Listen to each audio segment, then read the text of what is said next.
I saw a post by Elmo, and Elmo said, sometimes Elmo is happy and sometimes Elmo is sad. But all the time, Elmo is Elmo, and that is amazing. And then he put a heart emoji and tagged it emotional well-being. For some reason, Atlassian replied to that and said, needed this today, Elmo, with like the eyes watering face. I'm Margaret Kelsey. And I'm Devin Bramhall. And this is Don't Say Content, a show created in partnership with Share Your Genius. So I was talking to Alex about this recently because we were both in this moment of like, there's nothing left to talk about. We've said it all. Yeah, because like my whole thing about it was that despite how much hype there is around change in our industry, nothing is actually happening. Well, I just got off a call with a marketing leader that really that just had the aha moment and is changing everything. I'm just saying like the amount of actual change compared to the hype around change there's a huge delta. And so I think for us, we're like, okay, there's a lot of talk about change, but there isn't enough happening to really warrant like a serious conversation. So instead, let's not have anything serious that we talk about. I concur, and I prepped us for it. Okay. I made the maybe mistake of reading the internet today, and I found some wild stuff that I want to share and have us talk about or not, just react to. So I like it. Is it the story about the kicker? What's the story about the kicker?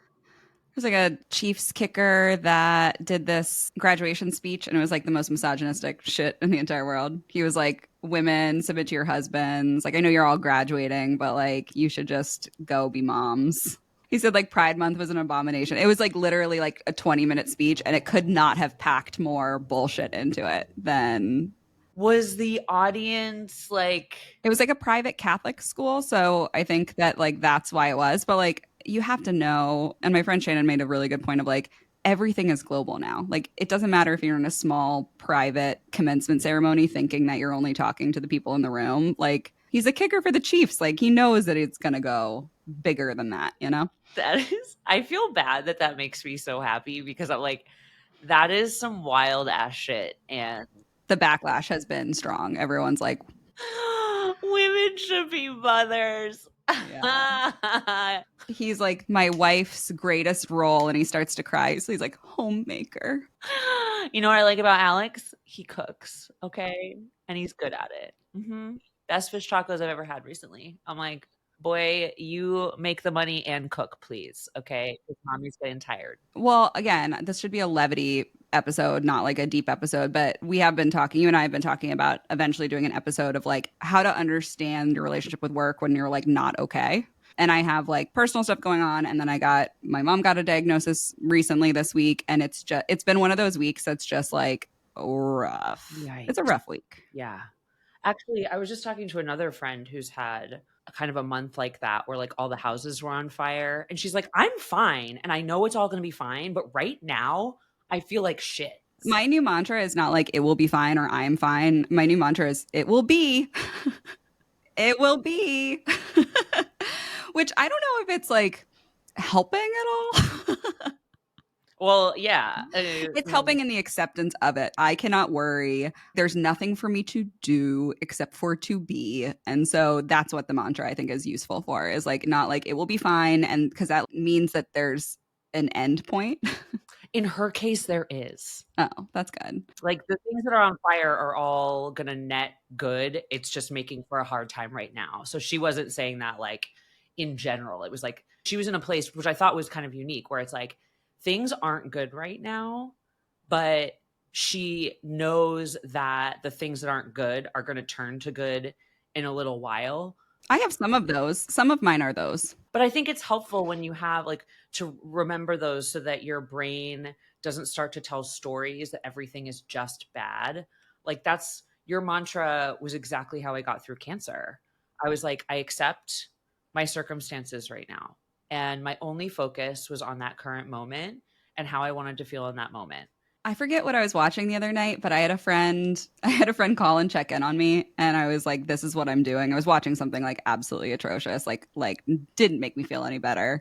And they were like, why are you doing that? I'm like, oh, I really just wanted to sit. I wanted to like sit in the ickiness. Like I didn't want to like, sometimes you watch something to like distract yourself. I was like, I wanted to go deeper into the muck of life and how painful it is. Like I wanted to really feel it. That is masochism right there. I'm the opposite. I'm like, let me watch the most mindless, terrible movie ever or something I've seen before. Yeah. It depends. I sometimes need that, but in that moment, I was like, I just needed to go deeper into it. I don't know if it was helpful. Like, am I saying that that was the right call? Maybe not, but like, that's what I needed in the moment. That sounds great. My like turn off your brain, everything okay is the movie Dirty Dancing. I could watch it a million times. I've watched it a million times. I could watch it a million times. It's just such a good, like, turn off your brain. Look at Patrick Swayze being sexy. I heard that him and I think it's Jennifer Grey is the actress in it. I heard that they didn't get along when they filmed the movie and it kind of made it a little bit worse. But then I wonder if it was like deep attraction, but like, because sometimes if you like really like someone, you kind of also hate them.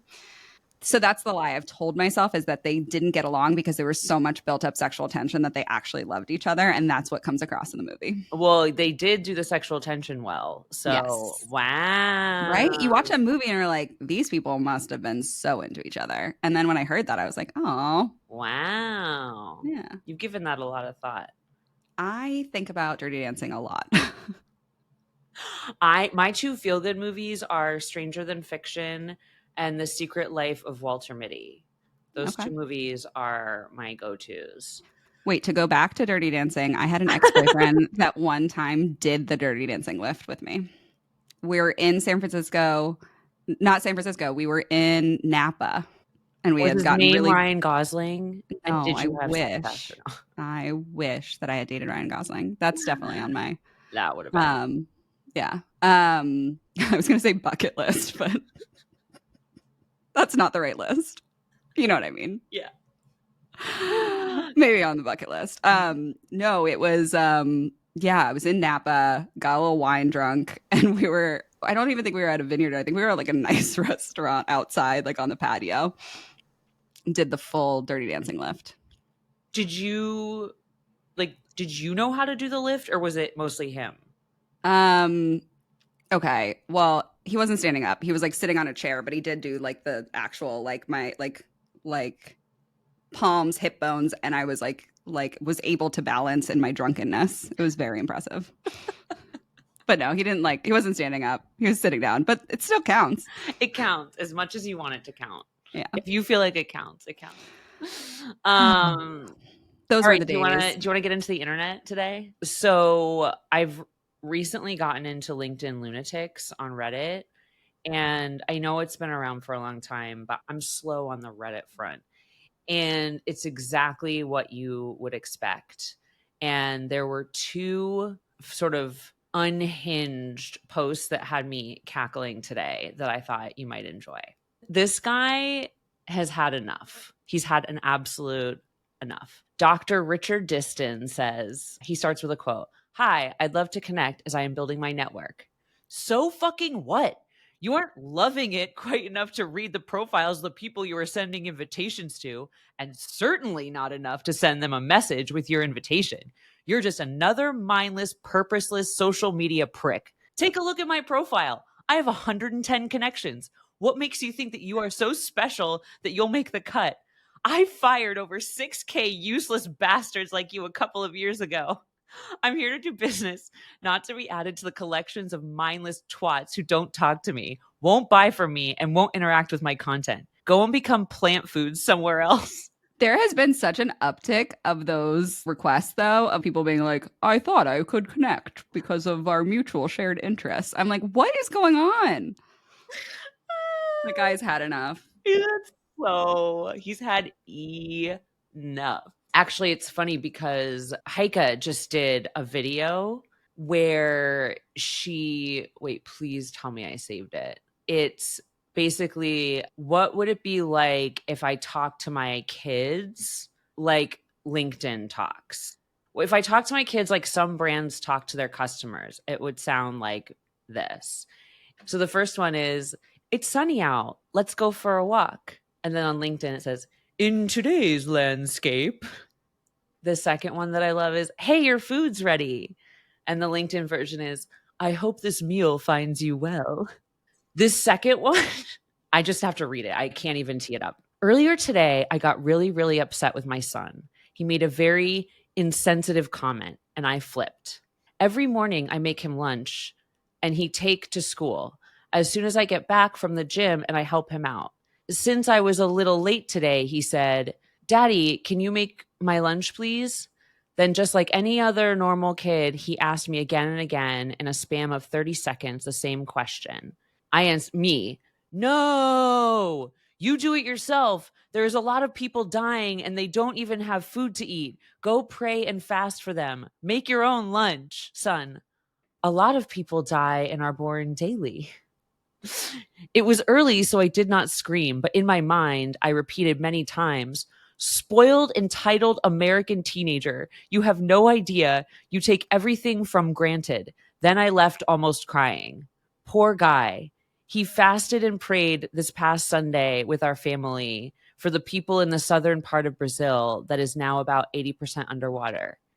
It is Mental Health Month in all caps. This past week, I have been mentally challenged watching what is happening. It is heartbreaking. I told my wife today, I can't see the news anymore. It is messing up my mental health. I can't handle seeing people dying and asking for help and me sitting here in the beautiful heart of Texas. One of my nieces, who is now serving as a church missionary, is there in the middle of this mess. Now, how can I expect for my son to have the same level of understanding of the situation as me? Super unrealistic, and I felt dummy. I prayed, I cried, I meditated. I will ask him later for forgiveness later and buy his favorite dinner. Chicken tikka masala, yummy. That is a whiplash. What happened? That is a stream of consciousness whiplash that I am overwhelmed. I've now read this 2 times, okay? I was trying to follow it and being like, okay, so is he happy? Is he, how do we feel?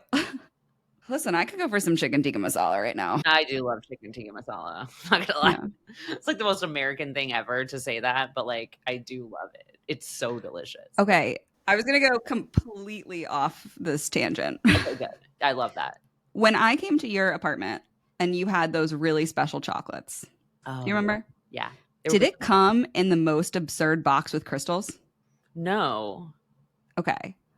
I was given a gift as like a thank you for doing a like business introduction.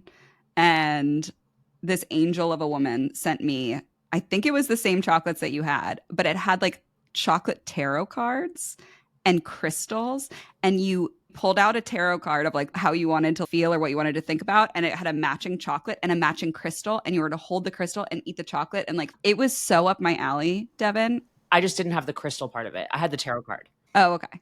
I could not believe, like, it was the most spot on, you know, like corporate thank you gifts. You're always like, oh, thanks for the succulent that's glued into the thing, so now I can't repot it. That's like the one Lulu's Garden. Like the idea of it, but all of them are glued into the substrate, and so you can't ever repot it, and it's usually in like a plastic thing. My friend Liz gave me an orchid when I had cancer, and it almost broke us up. I was like, Liz, now I have to take care of this thing.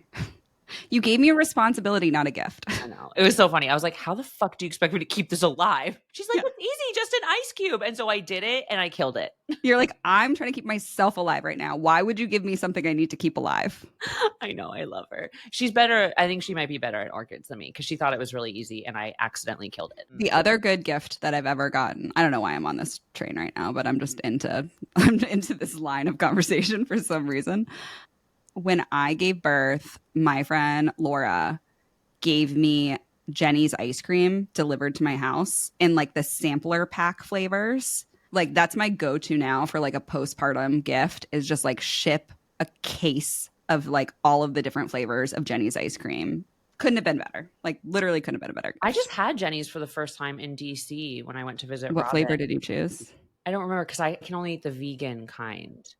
But it was delicious and I love it. And they have it in Williamsburg, the vegan brown butter almond brittle is the superior flavor. Wow. and I don't want to talk about it. Let's move on. Do you want me to see what other weird stuff I found?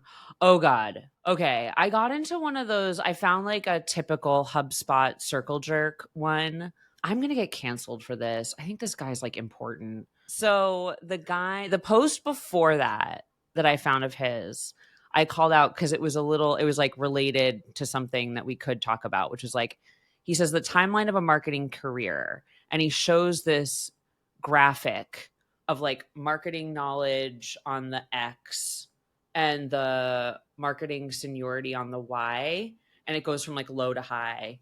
And basically what So he's saying that saying, you like lose marketing knowledge as you grow in your career. exactly. Okay. And he says, if you are an aspiring marketing leader, I urge you not to follow this path. Always practice the craft. And then there's the obligatory Gary V quote. The second you take your hand off the wheel, you become the worst driver. I personally disagree with this wholeheartedly from experience. But what made me love this so much is like the first comment I saw was this guy who's like, fully disagree. Great leaders will empower and trust their specialties and steer based on their knowledge and input. It's the job to keep those specialties working together on an overarching strategy, company goals, and facilitates their work. And I was like, yes, like he's objectively correct. And then everybody else is just like agreeing on this. It was one of those hot takes where it wasn't actually a hot take. And then everybody was responding to it like it was a hot take. And I was like, this is a nothing burger. So then I was like, are there more nothing burgers here? Because it seems like this might be a theme. And I found another one, which became the HubSpot circle jerk. It said, one of the truest things said about marketing today, taste is being able to create things of value, things of interest, things of entertainment that resonate with your customer and break through the noise. Those skills will become incredibly valuable as AI automates a lot more of the science behind marketing. And then Brian Halligan wrote, overrated, marketers with good analytical skills. Underrated, marketers with good taste.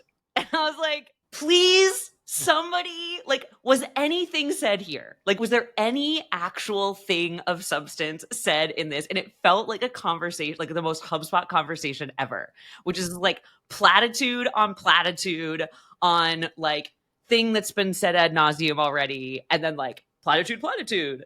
I was like, Yeah. this is why I don't read the internet if I can help it.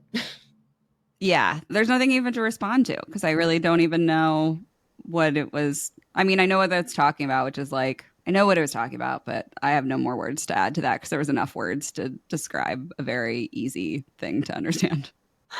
I'm like, it's so, and it is so HubSpot. Like, taste is being able to create things of value, things of interest. I'm like, you know that the hard part is like defining the things of and finding those things of interest. Like, Taste, as its definition, is not creating those things, it's being able to recognize those things. So, like, having taste is not that you're creating things that are tasteful, but it's just like having taste is just you can recognize when things are good, you know? doesn't that also like if he were using taste correctly, it would contradict his previous post about needing to be a practitioner even as you become a leader? Because the real meaning of taste is being able to recognize it, but he's using it incorrectly as like a creator thing. So if you apply the actual meaning of taste, he's technically contradicting himself. And I'm sorry for who I am as a person. Okay, let's move on. So this is going to be the episode structure is like you try to bring it back to the internet and I'm going to just throw you a complete wild card question that just popped into my head or like show you something that's in my apartment. Yes, I love lollipops. Do you do the New York Times like puzzles every morning, like Wordle and those ones? No. No. I did Wordle. I was really good at it. I wanted to talk to you about Connections is my favorite. I think you would really love it because it's all words. There's a game called Connections, and they give you 16 random words, and you have to figure out which 4 of them are connected, but they always try to throw in like tricky ones. That sounds kind of cool. It's really fun. Well, if anyone else plays Connections, let us know. Yeah. The other thing I really like is Doge 2048. So 2048 is like a box game where you can like use your arrows and like crash boxes into each other. And then once you crash them in, they turn into like a new type of box. And then you have to mash those ones up and crash them. That sounds like the day that I want to have today of like mindless video games. Oh my God. Just it's in your browser, doge2048.com. have fun. Oh my gosh. All right, back to the internet before I have to think of something random to tell you. Okay, here's one more. I feel bad. It's all from the same person, but they were so good. I couldn't. This person is clearly doing fine. They have like a bazillion followers and they're a white man. So, like, I think it's fine. This person does not care about us or our podcast or what we think. Like, we are nothing to them and this doesn't matter. So, it's like, fine. It's fine. Actually, you want to know what's funny? That when I first heard about LinkedIn Lunatics, the first thing I did was search my name. I was like, Oh, another random thing. So there's this really fun Facebook group called Are We Dating the Same Guy? And it's like regional. It's like by region. So there's like a Boston, Cambridge one. And I love reading train wrecks. Like it's my favorite thing to do is to like, just get messy. Like I still look at every once in a while, I look at Craigslist Misconnections just because it's so good, you you know? know, I had one of those ones and we dated. Hmm. Did you reach out? Yeah. Yeah. Was it somebody interesting? Yeah. We dated. Not for long, but like we did. He was a really nice guy, actually. Really, really cool. Like you are now giving me even more reason to continue to read Craigslist Misconnections. Like I am enthralled. But even better than Craigslist Misconnections, my new has been Are We Dating the Same Guy? Boston, Cambridge Facebook group. And it's so good. People will post people will post pictures and like first names and be like, anyone have tea on this guy? Like tea or red flags. And then when there is tea, sometimes it's like he's married. Sometimes it's like there's just such good stories. And it's like all these women coming together. There was one that she posted and she was like, anyone know this guy? And this other woman's underneath is like, oh, that sucks. Like we've been casually dating and we didn't talk about exclusivity, but like this shows me that he's like actually up on those dating apps. And the woman underneath, such good, like women loving women. She was like, oh, if he's yours, I'll like unmatch and not go out with them. Oh my God. There's some like wholesomeness to it. I love And then it. there's some just like I'm more interested in the fight. crazy stories. Lots of married men, apparently. Obviously. I have like multiple friends who have dated guys who ended up having entire families, like What? in the same city with Facebook profiles under their name. Like it's crazy. How do they have time? I don't know. Can you imagine? No, I'm part of these like unofficial groups of people in different areas. And one of them is a group of women. And we started this like unofficial doc of like problematic men in tech and marketing that we've encountered. If someone's like going there or like knows someone's going to that company, they know to like warn the other person. And I was like, if this isn't the burn book, I don't know what is. Yeah. Again, I'm going to pull this back to something like cerebral and trying to be important, and it's not. But the idea of like women's gossip being like a quote unquote bad thing, like it makes sense that people who wouldn't want to be gossiped about would label gossiping as being bad when a lot of gossiping is just truth telling, but truth telling in private, right? Like truth telling behind closed doors. And it's like a whisper network that actually can be really helpful. That's the whole point of it, by the way. There's also a tab for like really awesome guys too. That was created after because we felt bad. Let's get back to the internet. I don't want to, this is getting too serious. Did you know, Margaret, that the best people at marketing are those that do one thing? Practice, practice, practice the craft. The top 5% of marketers who excel in the AI area are the people who do the work, use the tools, and practice the craft. Is that the craft of marketing, is using AI tools? No, I don't know what it is. There's nothing in this. I know. What is the craft? I think there's like an obligatory like Gary Vaynerchuk quote at the end of it too. I'm like, anytime I see that, I always think about like the Michael Scott, like you miss 100% of the shots you don't take, Michael Gretz or Wayne Gretzky dash Michael Scott. Like I love when people quote other people on LinkedIn like that. yes, it's amazing. I love it so much. This one was by, I'm going to use her name because I loved this one. Her name is Georgiana Loudy. I know her. She like advised me when I was at AppQs. I inherited like her advisor like role from Ty when he left. Then I got to hang out with her and we just had the best time. We would like always go over our scheduled call length. And then when I was leaving, thinking about leaving to go off on my own, I reconnected with her. She gave me such great advice, like just amazing. And I actually had a catch up call with her a week or two ago, a couple weeks ago. We like reconnected and had a call. Every time I talk to her, I'm just like, I love, like, I want to meet her. Like I saw this post. I'll read it to you. It's not like a revolutionary post, but it's such like the antithesis of the others, and it's kind of funny. It says, I've reviewed easily 1,000 SaaS websites. Here are the four most effective benefits and features sections for you to swipe. And that's like what you see in the feed, right? And I like had to click through, and the next line is, just kidding. You got to go learn what matters to your customers. Here's how. Segment your best customers, find out what matters, map the value, use your words. It's simple but hard and worth it. That is like a short, valuable post. It's like funny. she got you at the beginning. You're like, I got to click the dots because how stupid is this going to be? And then it's like, oh, good. We agree. It was so well done. I was like, this is elegant. Yeah. This is me having taste because I recognized something else that was great.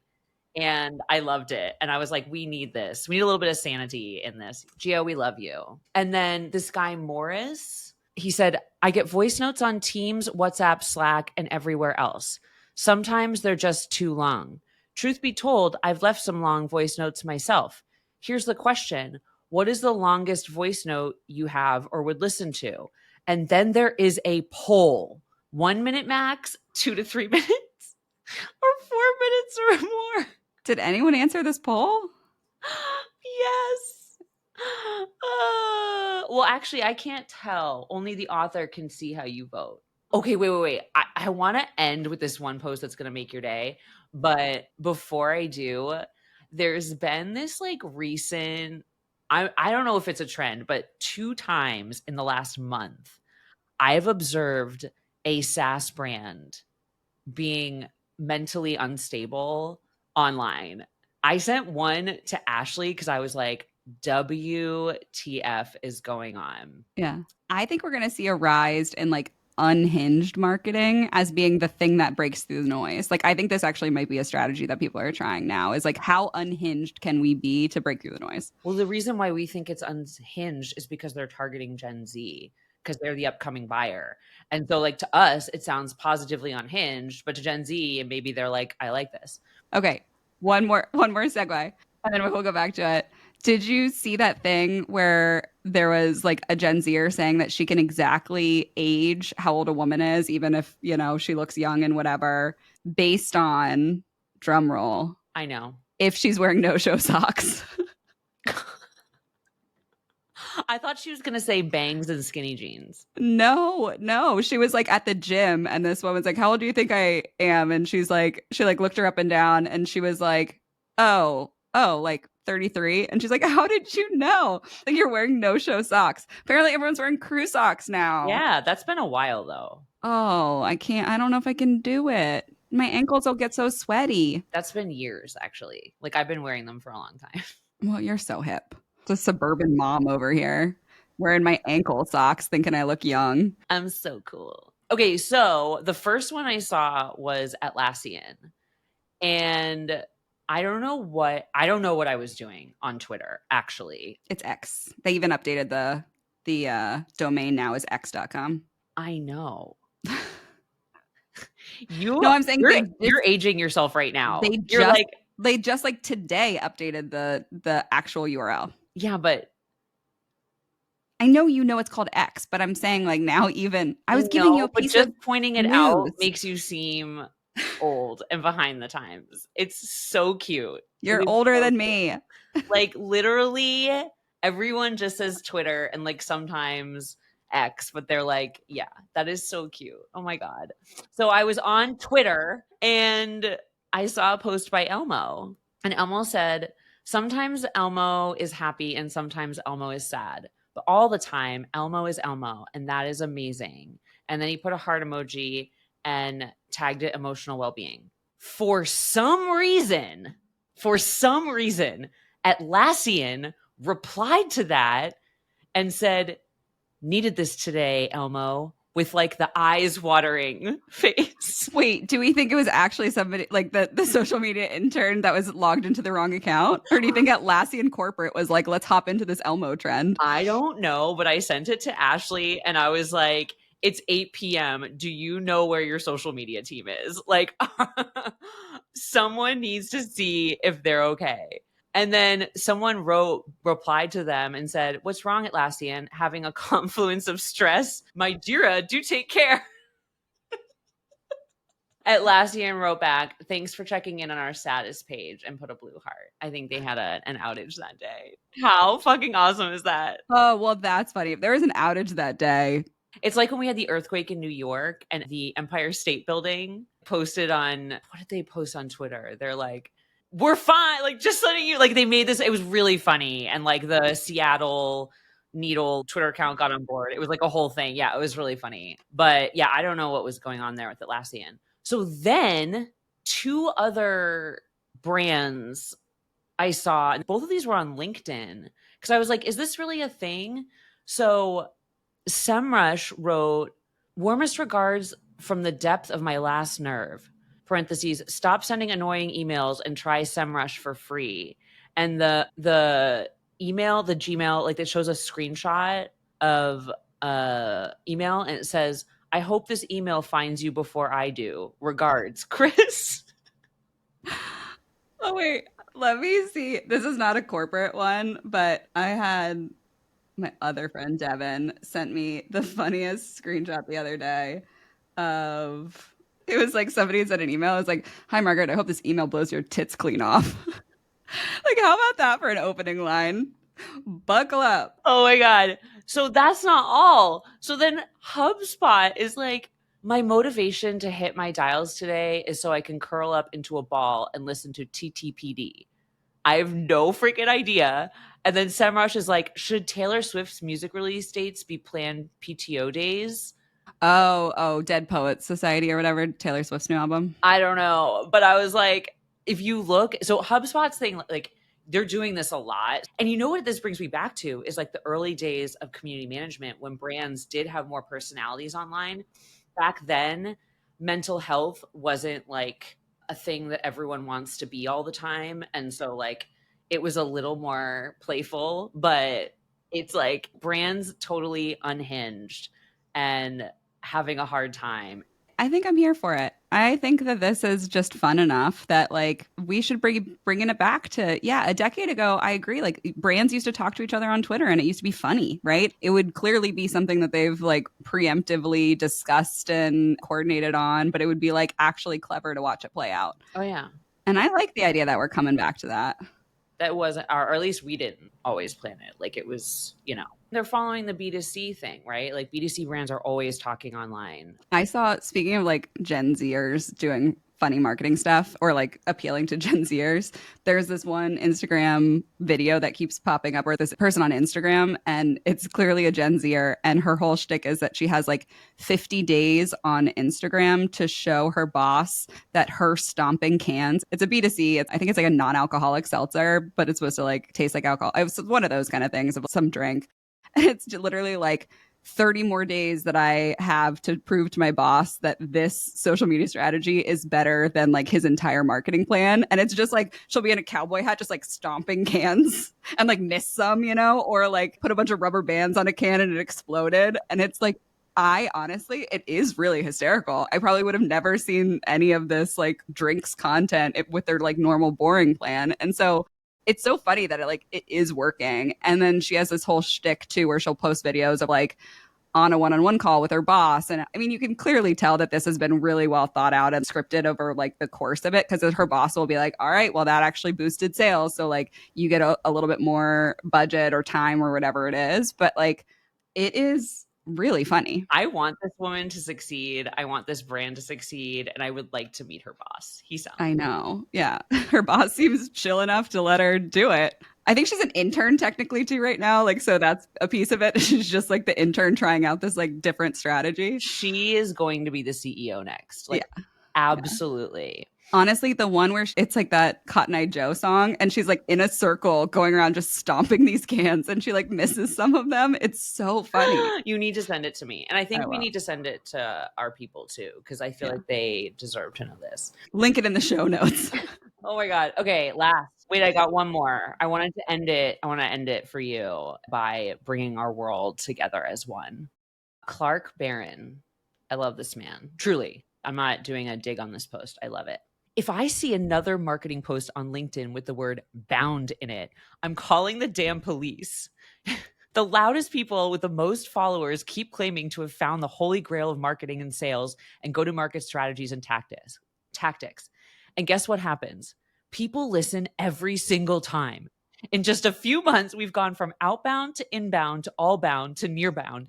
And now, just when you think it couldn't get any dumber, we've come full circle to, you're going to love this, inbound led outbound. Am I in a K-hole?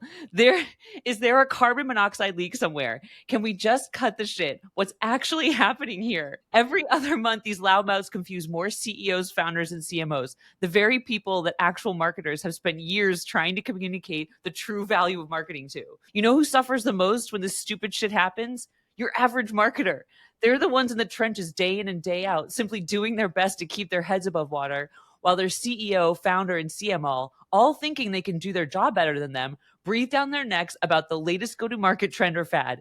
It completely derails what their team already had in motion. These marketers are literally leaving the profession. Do you hear what I just said? They're not leaving the industry. They're going to work at Target because they cannot take another second of working for people who don't understand the value and what they've chosen to do with their lives. What happens when you cannot see the effects of your work and the impact you're personally having? You burn out. Listen to me. If somebody is trying to get you to call a marketing strategy or a tactic or process what they call it, they have no other motivation for doing so other than to sell you something. Don't buy it. My favorite line is, am I in a K-hole? I think Clark summed up both Our podcast. Yeah, exactly. there really is nothing else to say. Just reread that post again if you're ever thinking about what we think. That is incredible. Okay, you nailed it. That was a perfect spot. Clark Barron, you made our day. Oh. Thank you. Thank you for a sanity check on the internet. Yeah. If you're in a K-hole, we're all in a K-hole. So I'm going to comedy tonight and going to play at Barcade so I can clear my head of all the internet I just had to consume. Thank you for your service, Devin. I'm doing God's work. God's work. God's work. All right. You know what? We're the people who just did okay this week. You know who you are. No, but I mean, like, we're the ones, we're like, some of you are doing fine. We're not the ones who did fine this week. No, this was not a week that I was killing it. This was the week that I knew I was on the other side of that 30%. Yeah. Solidly on the other side this week. Fully, we're the 70% this week, and we're sorry. I was in the bottom of the 72. I wasn't even like cuspy, almost in the 30%. I was like bottom of the barrel. You're like, I'm at 0.5%. Yeah. It will be. That's my new mantra. It will be. It will be. I hope everybody, whenever they hear this, is doing great. And I hope this made your day a little better. Yeah. But if it didn't, please let us know. Or post us in LinkedIn Lunatics.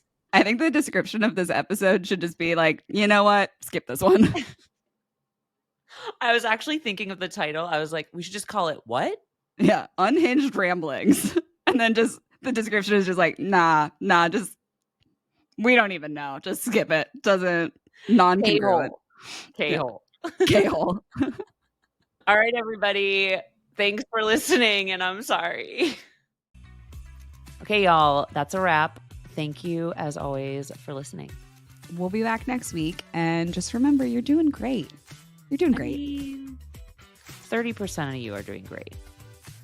The rest, you got to get your shit together. Come on. You know which side you're on this week. You know. See you next week. Bye. Bye. No, I can't see your face. It's a black screen. Can you see your face?